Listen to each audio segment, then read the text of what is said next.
Hello, God's people. Just wanted to drop you a quick video tonight. And I want to talk about sensitivity to the Holy Spirit. It's so important as believers that we have a sensitivity to the Holy Spirit. I've been on this challenge, I would say, here lately, where the Holy Spirit will give me directives, and I have to realize that my flesh will always want to fight against what the Holy Spirit says.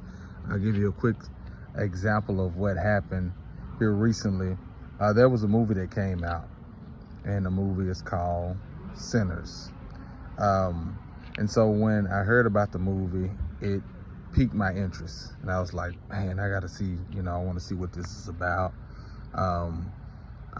But the Holy Spirit quickly dropped it in my spirit that this was not nothing that I needed to expose myself to.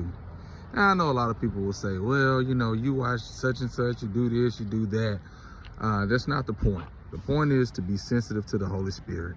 I cannot speak for everyone, but if God is telling you something by way of the Holy Spirit, we need to make sure that we put ourselves in a position that we're not obeying our flesh, but we're listening to the Spirit. So as a result of me listening to the Spirit, it was not only for me, but it was for my family also. I had to tell my wife that we were not going to see it. I had to tell my children that they were not going to see it. And it's very important because the Holy Spirit's job is to lead and guide us, to give us directive, to show us which way we should go. And so if God has left us with a spirit that will lead and guide us into all truth, lead and guide us in the way that we should go, we should honor and obey what God has left for us. Because in our own thinking, we're not smart enough. In our own decision making, we're not smart enough. And the Bible also says, in all our ways, acknowledge him, and he shall direct our path. The problem is some people want to acknowledge him in some of their ways instead of all of their ways. So I want to admonish you on today to be sensitive to the Holy Spirit. The Holy Spirit a lot of times will nudge us or give us a discomfort or give us a feeling or drop something on us, and immediately we know what is going on, but the flesh will always fight against what the Spirit wants to do. And so we have to be careful not to give in to the flesh, but to give in to the Spirit.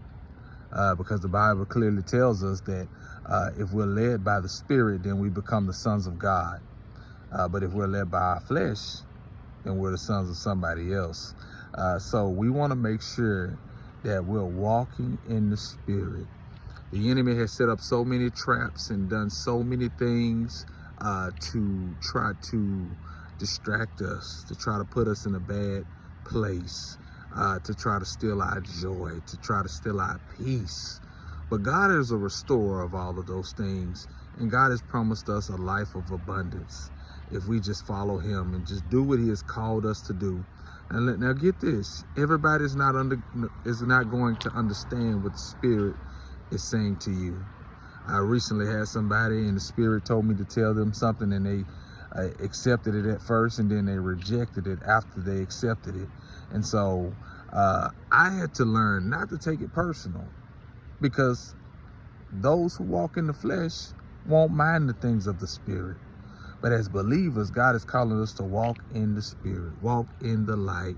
Now, I'm not going to go into details, and I'm not going to try to justify why the Holy Spirit told me that. I'm just going to obey what he told me to do, because he knows what's best for me. Y'all have a blessed night. Love y'all. I'm out.